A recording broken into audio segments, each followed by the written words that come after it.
Okay, folks, morning. How is everyone this morning? Welcome to this coffee break.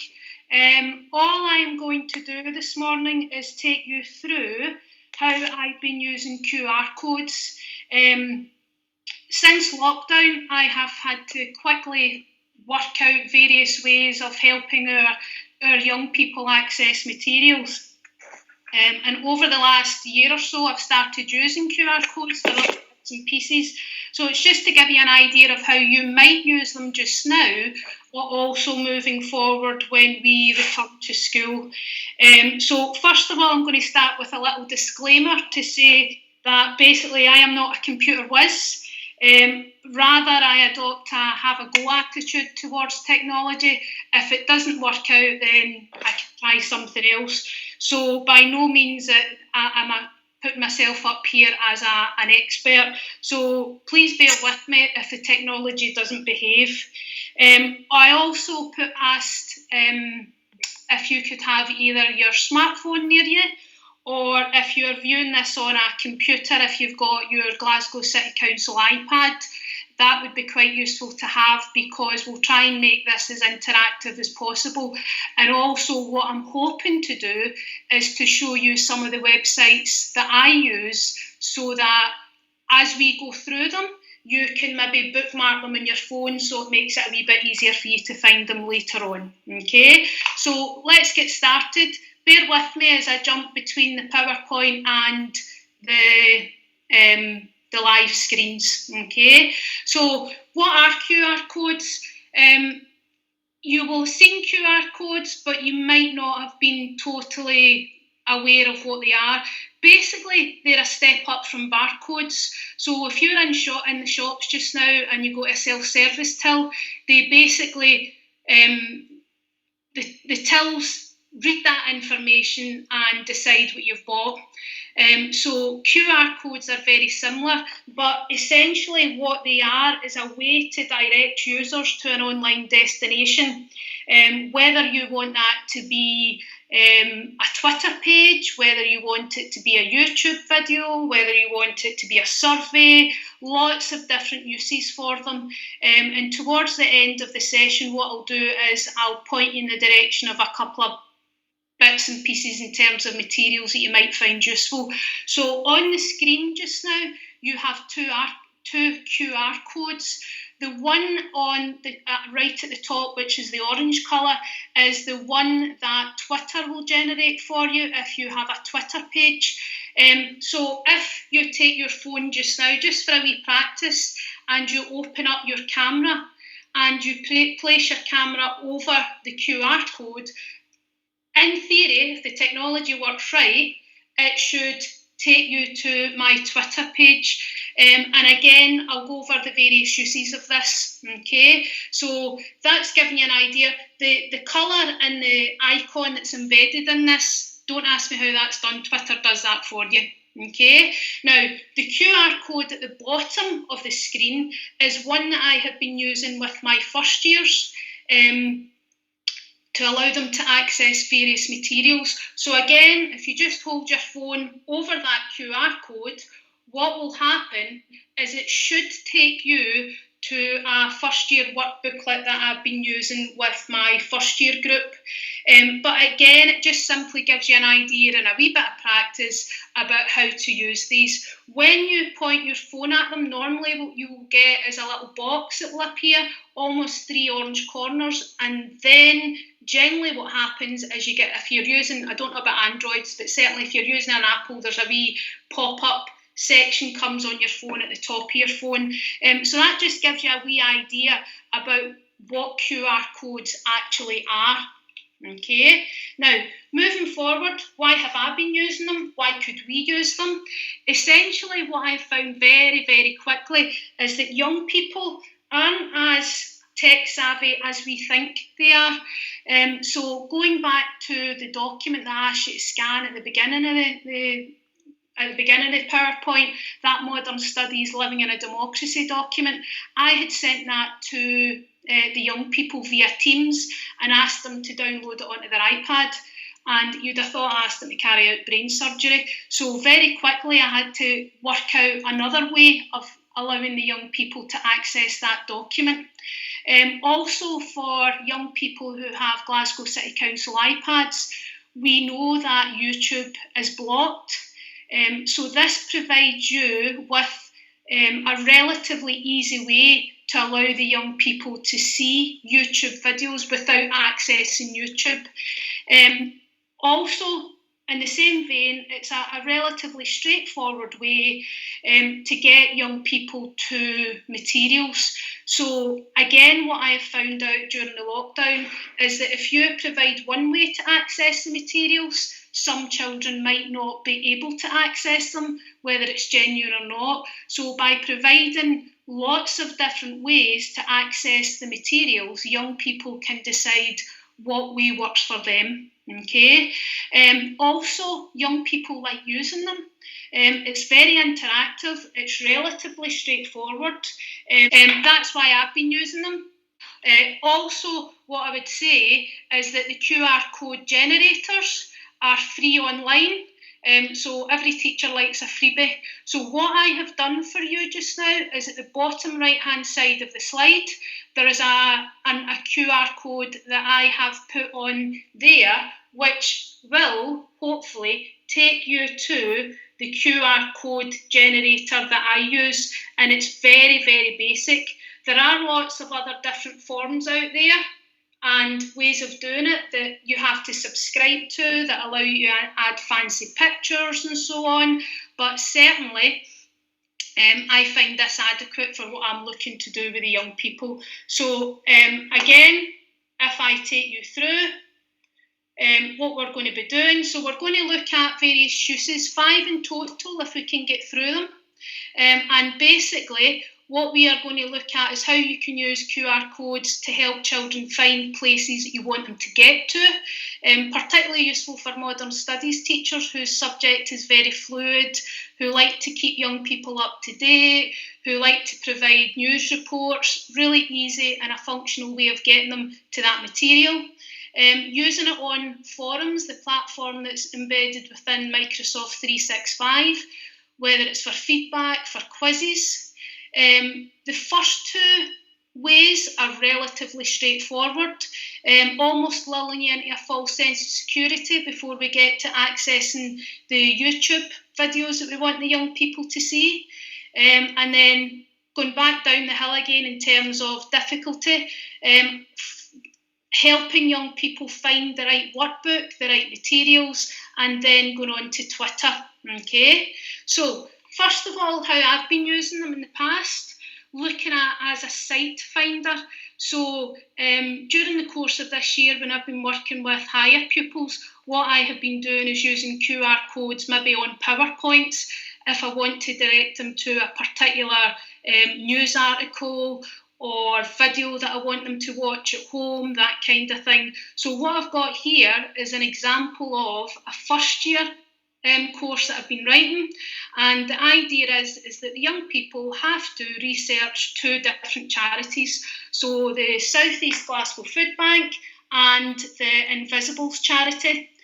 So all I've done here is to place the 2 QR codes that the young people need to get to the website, and in theory that should make their life at home very straightforward.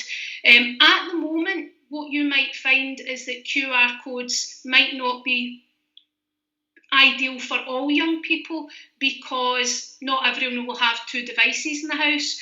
But essentially, when we go back to school, what I will use them for is embedding them in hard copy documents so that the young people can scan them with their iPads. So again, just to give you practice, if you place the QR code or your phone in front of the food bank's QR code or the Invisibles, it should, technology permitting, take you to the websites.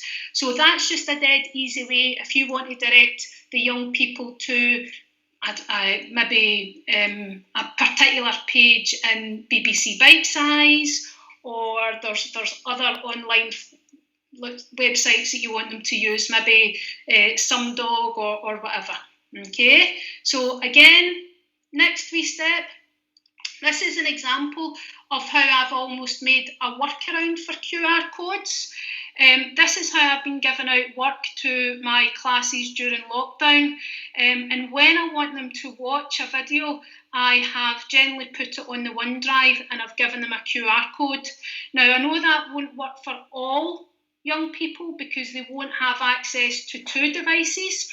But what you can do, and what I have been doing within any instructions that have been given to the young people, is actually adding a link that maybe they might be able to access the file in a different way. Okay, so far, just one way of accessing different sites using QR codes. Okay, moving on, this is dead easy. This is using forms. Forms are embedded within your Microsoft 365 and Go. Again, I've been using forms over the last year or so to do course reviews. I've used them for a school assembly when we were voting on making a decision about pupil voice artwork. And recently I have been using them to create quizzes for first year so that they can monitor their learning as we go through. Now, forms themselves will actually create the QR code for you. Okay, so all you have to do when you're in forms is click on the form that you want. Okay, so for example, if I wanted to create a QR code for the first year quiz, all I would do would be to click on it. Okay, once the quiz has opened, you will see at the top right hand side that there's a share button. Okay, again, all you have to do is to click on that share button. Okay, and then, and then afterwards, what you're going to do is look at the little logos at the bottom, and what you will see is that there's a QR code logo that will allow you to generate a QR code. Now, once you have done that, it is really very easy, okay, to either download it, copy it, save it into your pictures by just simply clicking the right mouse button. Okay, I will try and give you an example of that if I can get out of here. So if I go in, so here I am in my forums, you can see the existing forms that I showed you on the PowerPoint, but simply all I have to do to get a QR code is, and this is just a mock, I haven't populated it in any way, so all you have to do is click on it, share the green button at the top, and then you will see that there's an opportunity here to create a QR code. You click on that, and again, what you can do is download it, you can copy it, you can save it. So relatively easy, okay? So now that I've lulled you into that false sense of security, we'll move on to the harder workaround. So accessing YouTube videos, there's 4 basic steps to that. And I know that some people might find this quite tricky to follow. So what I've done is I've made up a guide that I'll make available in the Files tab, whereby you can go on, you can print it off if you want, and it takes you through step by step by step. So essentially there's four things to this. Now, you might be thinking, well, that sounds a lot of hassle for me, but once you've done it a couple of times, it very quickly becomes second nature and you can do it in a matter of minutes, okay? So the 4 ways or the 4 steps is that first of all, you have to capture or copy your YouTube video using a browser or a downloader, okay? Sounds very, very complicated, but it's not, okay? You then, once you have your YouTube video, you have to save it into your laptop. You then have to upload it onto your OneDrive. Then you create a copy of a link, and then you create your QR code. So I lied, there's only 5 steps, okay? So what you will see on this slide is a QR code, okay? And if you scan it, again, it takes you to the option that I use, okay? Again, there's lots and lots of varieties of downloaders online. I like this one because in the past, some of them you would have to install them onto your laptops, but this one sits relatively easily, free in your browser. And it's dead straightforward. If I can use it, anyone can use it. Okay, so if I take you out of there again and I show you how to simply use that. Okay, so going back to some of the things that we've talked about, I've got lots of tabs opened up here. Okay, so I've got the YouTube downloader, which is this one here. Okay, you can see it's really basic. All you're going to do is copy a link in here. Okay, so a little bit of light relief. Higher Modern Studies are looking at the powers of the president, and I want them to hear Obama singing. Okay, silly video, wee bit of light relief. All I need to do is to open the video that I want in YouTube, and I go to the URL at the top, and I copy it, I highlight it. I then right click and copy it, and I take it to the video downloader. Okay, dead easy. Then I copy, or paste it rather, in here, and I wait for it to download. So you can see already that it's downloaded. Now, again, not a computer whiz, I normally go for the first option. So all I do at this point is pick, I generally just go for the top one. Don't know if it's the right decision, don't know if it's the wrong decision. But I generally go for the top one. Now, once you click that, it will open up a tab, but all you have to do is close that tab. It's just a number of different adverts. So I'll click on it and I'll show you. Okay, so you can see you can get the best gear online, but just simply close it. And then it will bring up a tab here. Okay, and all you want to do is to save it onto your files. Okay, so save as. And then you can see I've already got it here because I've been practicing a few times to make sure that I can do it and show you properly. So if I just hit save, that is now going to be saved into my laptop. Okay, so I've captured the video, I've saved it onto my laptop, and now what I need to do is to go to my OneDrive and upload it. Now, if you're unsure of how to do that, I do believe there was a webinar previously about how you upload documents onto OneDrive. Again, relatively straightforward once you've done it a few times. Okay, so what I will do is I will go into my QR code webinar videos. Oh, sorry, I'll take you back. Didn't want to do that. And what you will see is that here I have Barack Obama here. Okay, now all I want to do in this case is look for the little three dots.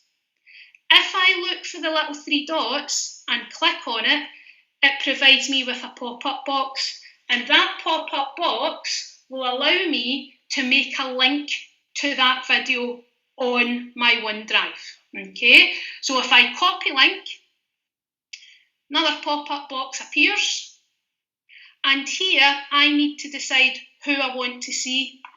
Who do I want to give this link to? Who do I want this link to work for? Okay, so to make our life dead easy just now, I am going to say anyone. Now, a word of warning, if you are creating a OneDrive folder that you want the kids to have access to, always create a backup in case somebody deletes something. There are various ways that you can give out privileges and things, but save yourself any hassle and just create a copy. So just now, I'm going to say I want everyone to get it. I am going to press apply because then that will create the link, and the link appears within here. Now, you can't see what the link looks like, but if you simply press copy, it will tell you it has copied.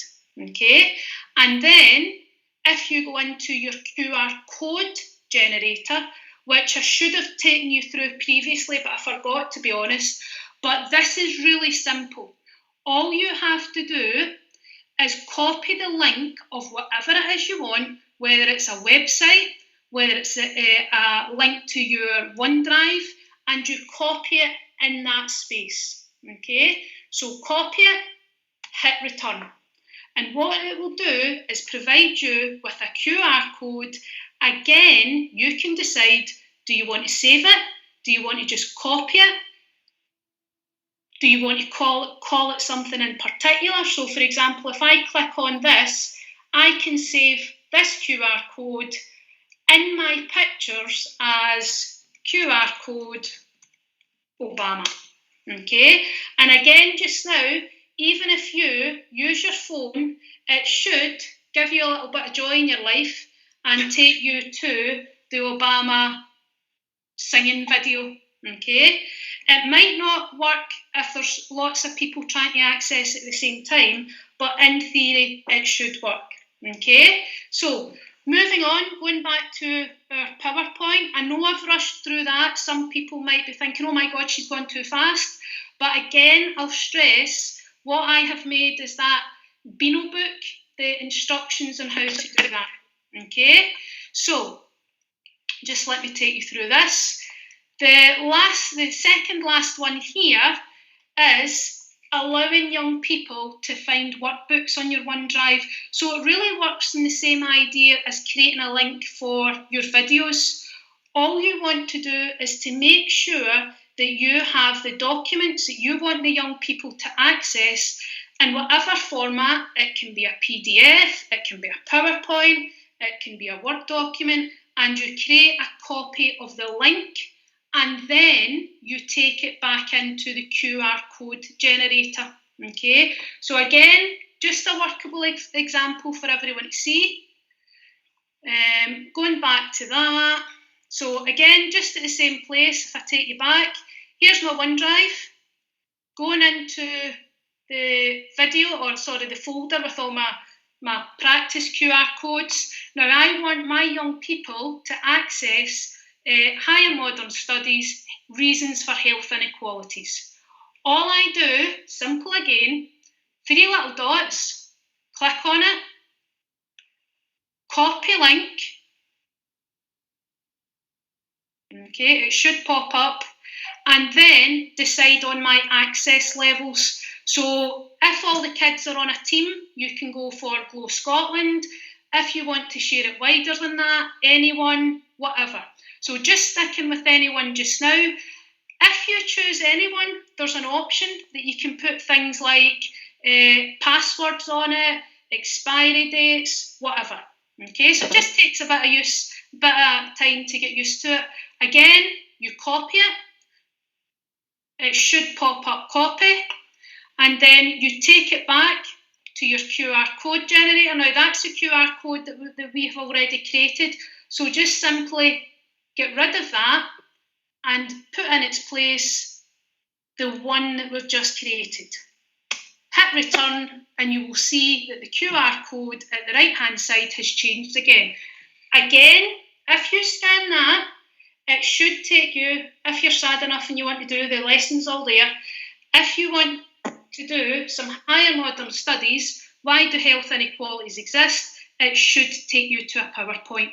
Okay, and again, moving forward, if you want to embed revision PowerPoints into revision documents, that can all be done, and it should, in theory, make life easier for the young people to access. Okay, so just a few more minutes and I'll take you through.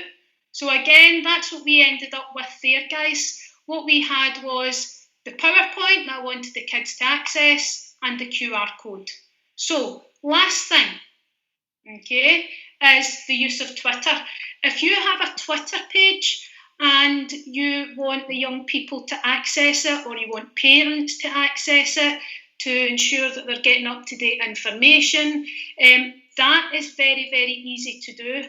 So I use the Twitter page particularly for higher National 5 candidates, where I might post interesting news articles that I want the young people to read as part of research, or if they're doing their assignments and I think, oh, that might be useful to some candidates, I'll post it. Sometimes finding Twitter pages, accounts, can be tricky, but this is an easy workaround. What you could do if you have a whole school Twitter page is maybe stick this QR code in a diary, at the office window, at the bottom of newsletters. Really, really easy way for parents, kids to access Twitter accounts. So if you pull up your Twitter account, okay, now I tried to do this on the laptop and I couldn't find the service on the laptop, so all I did was do it on my iPad. So find your Twitter account and then the magic three little dots at the bottom, click on that, another pop-up box will appear, and again, if you look at the circle to the right hand side, you will see what looks like a wee QR code icon. Again, all you have to do is click on that and it gives you a choice. You can save it as a photo, so you can embed it, or you could retweet it, or you can share it using another sort of online platform. But there are various ways to do this and to use it. That might be an idea for moving forward when we get back to school, especially when schools are trying to make sure parents have the most up-to-date information. Interestingly, as we did a wee dry run-through of this yesterday, someone asked, could you tweet another QR code and would it work? So imagine you created a QR code for, say, the Modern Studies first year work booklet. If you took a copy of that and sent it out as a tweet, then parents can scan it and parents can find the workbook dead easy. Okay, so again, it's just different ideas of how you might go about using these. So just to recap, what I have tried to show you in this very, very short space of time is 5 different ways that you can use QR codes. Some of them might be quite useful just now. As I said, my higher class, my Nat 5 class, my third year class have been using them. As you know, teenagers will have smartphones, so if it's just a wee video you want them to watch, it might be quite useful for them to have it that way. You can use it as a workaround for YouTube. You can use it as a way of finding materials on the OneDrive, or you can use it to publicise, make sure as many people see your Twitter page as you need to. So just as I finish off, I know, again, I've run through that at probably 90 mile an hour, but just to make people aware that what I will put in the Files tab at the top for people to go back, work their way through at their own pace, is a copy of the PowerPoint that we've just gone through, a Beano book or an instruction book for use number 3, which was how to use your YouTube workaround. And also what I've added is just quite a useful short article by the University of Bath about the different uses of QR codes. So I'll end the presentation there, and if you have any questions, I'll try my best to answer them. And certainly, if I can't answer them in a true teacher style, I will go and find the answer and I'll try and get back to you. Okay, so I'll just stop sharing just now, and then, okay, and then that means that everyone else can see.